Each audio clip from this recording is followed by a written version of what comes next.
To be the best, we must learn from the top 1%. So to learn what we can implement right now that should phenomenally change our life, I asked ChatGPT who rules the world, and this was her reaction. Now I change the question and ask her again. Übermensch in German means superhuman. This is an idea coined by famous philosopher Friedrich Nietzsche as an ideal future human and ultimate goal for humanity, who is a creative individual who does not merely follow or obey the laws of others, even the laws of God. An Uberman then means creation, both the creation of self and of the world. And this time, ChatGPT astonished me with a small list. Now before showing the common things that all these legends use in their life, which we can also use to create a phenomenal change in our life, let's look at the difficulties and challenges we will have to face.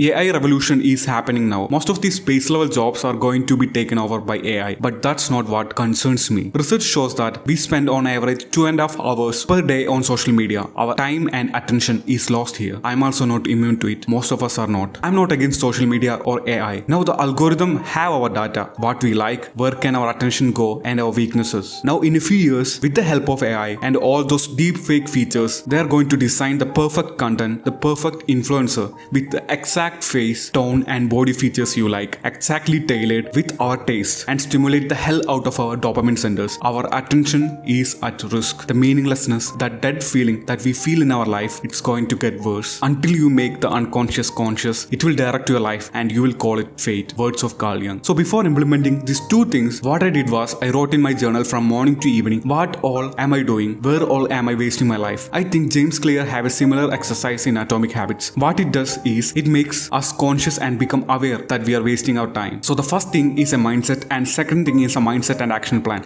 and both are interconnected. So stay with me. First one is amor fati, love of one's fate. One must still have chaos in oneself to be able to give birth to a dancing star. Words of Nietzsche. These words really gave me goosebumps. Nietzsche believed that it is only by embracing our chaos and turmoil that we can tap into our true potential and create something truly great. He argued that it is often that through the struggles and challenges we face that we can find the inspiration and motivation to create something new and unique. Whenever one of my projects fail or when my schedule becomes so much tight that I don't get enough time to work on my passion, I curse. By applying this mindset, I can see that all these obstructions and opportunities, these are the factors which make the story interesting. All this time I was only focusing on the project, the creation of the outer world, without focusing on the creation and strengthening of the self. Now the second mindset is the will to power. I was currently reading The Mastery and Robert Greene have explained this concept in a beautiful way. At your birth, a seed is planted. That seed is your uniqueness. It wants to grow, transform itself and flower to its full potential. It has a natural, assertive energy to it. Your life's task is to bring that seed to flower, to express your uniqueness through your work. You have a destiny to fulfill. The stronger you feel and maintain it as a force, a voice or in whatever form, the greater your chance for fulfilling his life's task and achieving mastery. Nietzsche also had a similar mindset about the will to power. Not any of these legends we mentioned here are not born with any super talent. They are common people in their journey found their purpose and they built their own values without listening to the mediocrity. Continuously tried to master it and build their life the way they wanted it. We can see this pattern. Most people die before they have ever really lived. That's my biggest fear. Hope you can relate with me. This is the steps we must follow. Pursuing happiness is a strategy for failure. We are going to pursue power. It's discovering your will, mastering it day by day, then grow over it. And it is a never-ending process. The journey of continuous enhancement of our will. And money, happiness, influence, appreciations, all are byproducts. These all comes with the power we cultivate. So there are a lot of philosophy videos about the 3 stages you should go through to become an Uberman, but not even one with a step-by-step action plan. So I am making an action plan and I will also share it with you guys in our next videos.